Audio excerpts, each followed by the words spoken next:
معزز سامعین کرام، السلام علیکم ورحمۃ اللہ وبرکاتہ۔ یوٹیوب کے منفرد چینل محفل اولیاء میں آپ کا خیر مقدم کرتے ہیں۔ سامعین کرام، جس طرح حدیث شریف میں وارد ہے کہ نبی کریم صلی اللہ تعالی علیہ وسلم نے فرمایا کہ انبیاء علیہ السلام زندہ ہیں اور اپنی قبروں میں نماز پڑھتے ہیں، اسی طرح بہت سے واقعات سے یہ بھی پتہ چلتا ہے کہ انبیاء کی طرح اللہ کے نیک بندے، صالحین، شہداء اور اللہ کے ولی بھی اپنی اپنی قبور میں زندہ ہیں اور عبادت و ریاضت کرتے ہیں۔ اس کے متعلق ہم آپ کے پاس چند مستند واقعات لے کر حاضر ہوئے ہیں تاکہ آپ کے روح کو اور آپ کے ایمان کو اس کے ذریعے تازگی حاصل ہو۔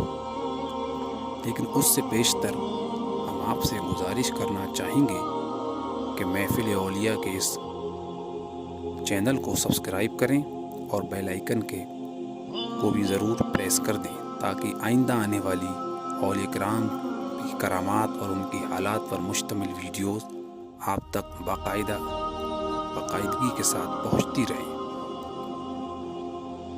حضرت امام جلال الدین سیوطی رحمۃ اللہ تعالی علیہ اپنی مستند اور مشہور کتاب شرح الصدور میں نقل فرماتے ہیں کہ ترمذی اور بہقی نے ابن عباس رضی اللہ تعالی عنہ سے روایت کی کہ ایک صحابی نے کسی قبر پر اپنا خیمہ لگایا اور ان کو پتہ نہ تھا کہ یہ کسی کی قبر ہے، تو انہوں نے سنا کہ قبر کے اندر کوئی شخص سورہ ملک کی تلاوت کر رہا ہے۔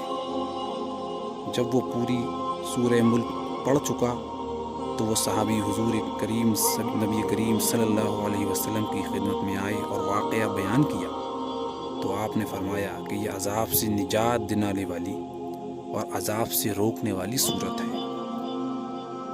اسی طرح امام جلال الدین سیوطی نے ایک واقعہ نقل کیا ہے۔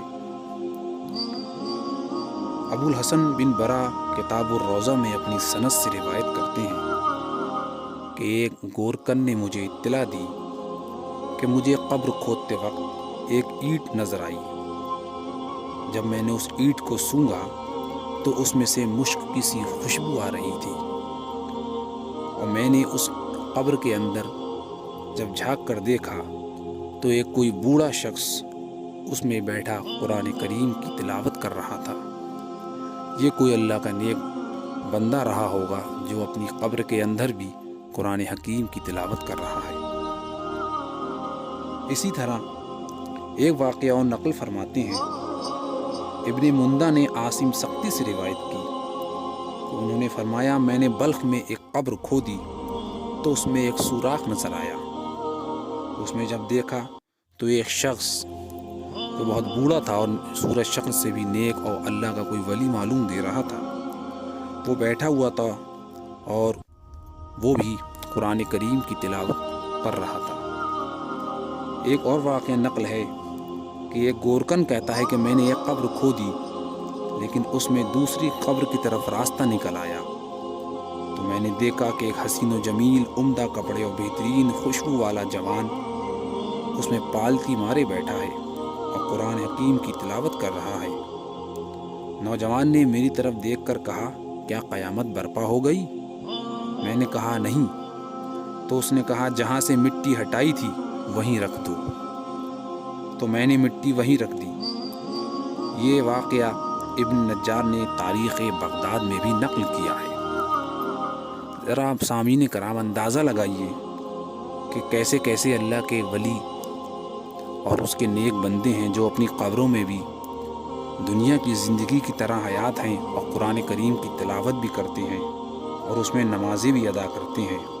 تو جب اولیاء کرام کا یہ حال اور یہ مرتبہ ہے تو اندازہ لگائیے انبیاء کی کیا شان ہوگی، اور پھر سید الانبیاء جناب محمد مصطفیٰ صلی اللہ تعالی علیہ وسلم کی شان کا کیا ہی ٹھکانہ ہے جب ان کے غلاموں کا یہ حال ہے کہ وہ اپنی قبر میں عبادت اور ریاضت کرتے ہیں، اور کچھ لوگوں نے ان کو اس حالت میں دیکھا بھی ہے جس سے ہمیں ان کے واقعات کا علم ہوا ہے۔